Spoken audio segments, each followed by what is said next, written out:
बेटा जो क्वेश्चन है ये डायग्राम दिया हुआ है क्वेश्चन के अंदर।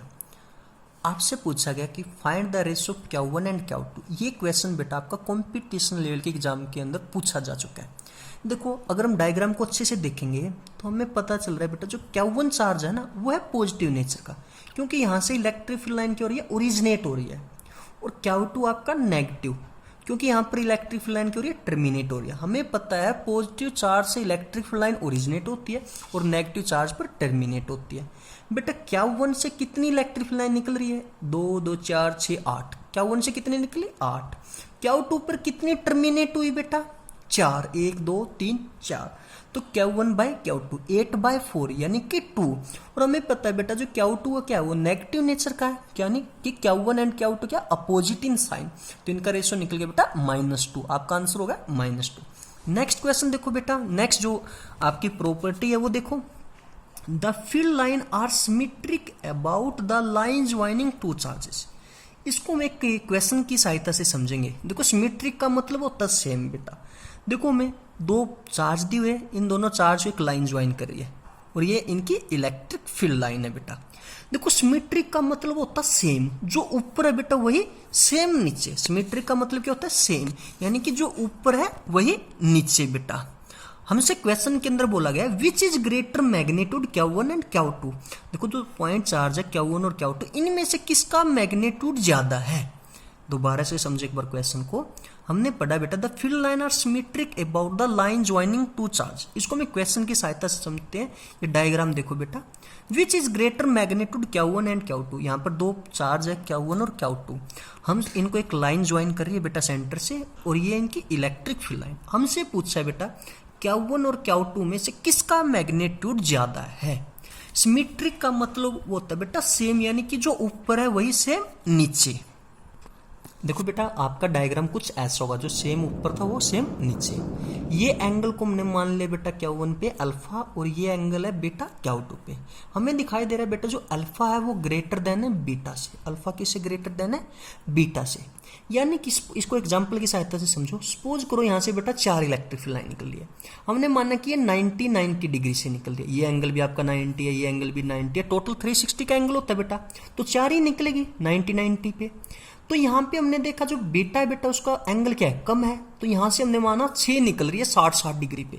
कितने डिग्री पे, 60 डिग्री पे 6 निकल गई, क्योंकि ओवरऑल कितना होता है आपके पास 360 होता है। ओवरऑल कितना होता है बेटा 360 होता है। दोबारा से समझो, सिमेट्रिक का मतलब था सेम। ये एंगल बेटा हमने माना अल्फा, ये एंगल माना हमने बीटा। यहाँ से देखा जो अल्फा है वो ग्रेटर देन है बीटा से, तो जो टोटल एंगल होता है बेटा हमारे पास होता है 360 डिग्री। यहाँ से जो इलेक्ट्रिक फील्ड लाइन निकलेगी 4 निकली, मान के चलो 90 डिग्री पे।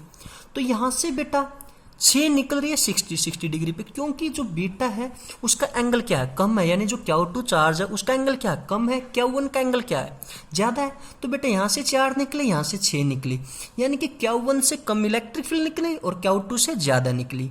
यानी कि Q1 का मैग्नीट्यूड कम है, Q2 का मैग्नीट्यूड ज्यादा है। क्योंकि ऑलरेडी बेटा अभी हमने एक प्रॉपर्टी डिस्कस की थी, the number of electric field line directly proportional to magnitude, या magnitude of charge directly proportional to number of field line. यानी कि जिस चार्ज से ज्यादा फील्ड लाइन निकलेगी उसका मैग्नीट्यूड क्या होगा, ज्यादा होगा। तो यहाँ पर बेटा किस चार्ज से ज्यादा फील्ड लाइन निकल रही है, Q2 चार्ज से। तो इसका मतलब आपका Q2 का मैग्नीट्यूड क्या है बेटा, ज्यादा है Q1 से। Q2 का मैग्नीट्यूड क्या है, ग्रेटर देन है Q1 से।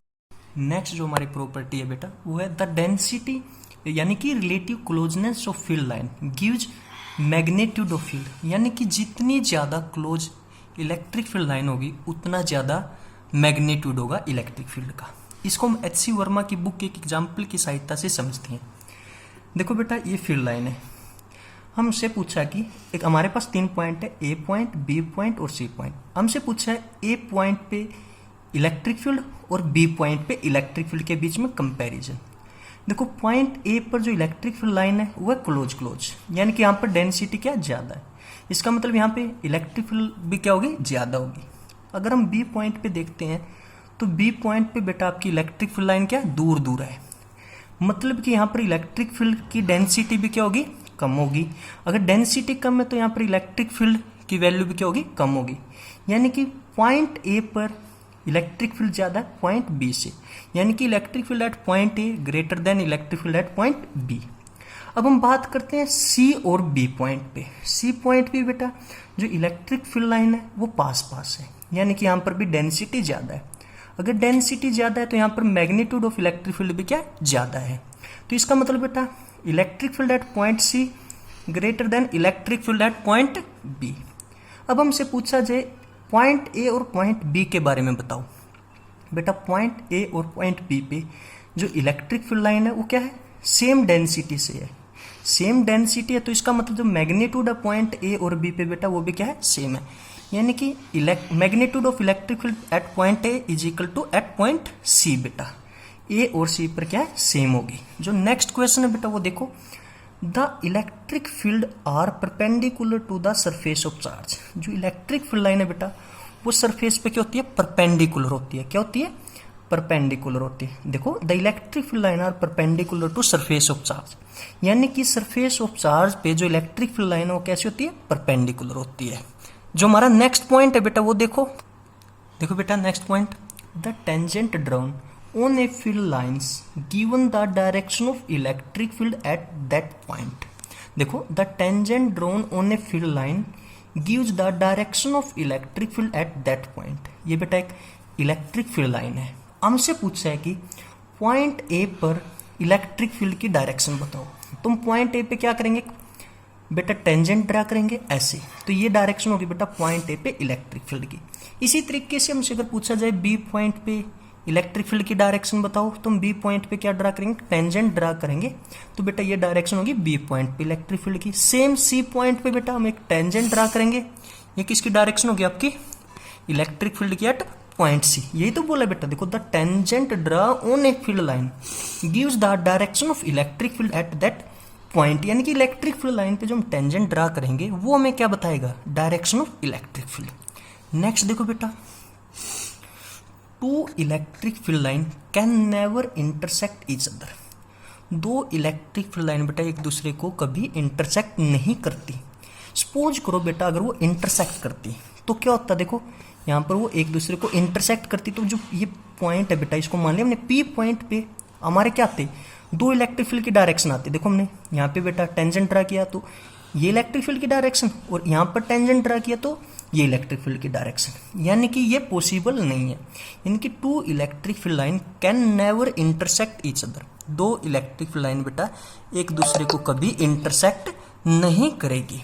देखो इसको दोबारा से समझो, सपोज करो ये दो इलेक्ट्रिक फील्ड लाइन है बेटा, ये एक दूसरे को इंटरसेक्ट करती मानो, तो जो पी पॉइंट है बेटा इस पी पॉइंट पे एक टेंजेंट ड्रा होता है इस डायरेक्शन में, एक टेंजेंट ड्रा होता है इस डायरेक्शन में, यानी कि एक डायरेक्शन ये होती है इलेक्ट्रिक फील्ड की और एक डायरेक्शन ये होती है। ये पॉसिबल नहीं है। देखो because if they do so then there will be two tangent at that point, यानी कि इस पॉइंट पे कितने टेंजेंट होते हैं, दो टेंजेंट होते हैं। Intersection at this two direction of electric field, तो यहाँ पे इलेक्ट्रिक फील्ड की क्या होती है, दो डायरेक्शन होती है, जो है हमारे पास E1 और E2, विच इज इम्पॉसिबल। ये पॉसिबल नहीं है। देखो इसको हम दोबारा से मॉडिफाई करके समझाते हैं। देखो बेटा हमारे पास दो चार्जेस से मैग्नीट्यूड से, इन दोनों चार्ज को लाइन ज्वाइन करिए सेंटर से। जो बेटा ये चार्ज है इससे इलेक्ट्रिक फील्ड लाइन निकली ये ऐसे, देखो, और इससे भी निकली ऐसे। जो इससे बेटा इससे इलेक्ट्रिक फील्ड लाइन निकल रही है, हमें पता है इलेक्ट्रिक फील्ड लाइन क्या स्पेस टाइम में टर्मिनेट नहीं होती, ये ऐसे आगे बढ़ रही है। अगर ये चार्ज नहीं होता तो ये कंटिन्यू आगे बढ़ती रहती बेटा, ये भी आगे बढ़ती रहती। लेकिन यहाँ पर भी क्या एक अनदर चार्ज है, तो इससे भी इलेक्ट्रिक फील्ड लाइन निकल रही है। जैसे ये नजदीक आएंगे बेटा तो क्या होंगे, ये बैंड हो जाएगी। क्या होगी, ये बैंड हो जाएगी। इसी तरीके से ये भी, यानी कि दोबारा से समझो एक बार, ये दो पॉइंट चार्ज हमारे पास, ये दो चार्ज है, इनको एक सेंटर से लाइन ज्वाइन कर रही है। इससे इलेक्ट्रिक फील्ड लाइन निकली अवे फ्रॉम द चार्ज, इससे भी अवे फ्रॉम द चार्ज। देखो बेटा ये लाइन ऐसे आगे बढ़ रही है। अगर ये चार्ज यहाँ पे नहीं होता तो ये लाइन ऐसे आगे बढ़ती है। अगर बेटा इस चार्ज से इलेक्ट्रिक फील्ड लाइन निकल रही है, अगर ये चार्ज नहीं होता ये भी ऐसे आगे बढ़ती। लेकिन अब यहाँ पे दोनों चार्ज है लाइन पे, तो बेटा जैसे ही यहाँ पे पास आएगी तो क्या होगी, इनके बीच में रिपल्सन होगी, यानी कि ये क्या हो जाएगी, बैंड हो जाएगी ऐसे।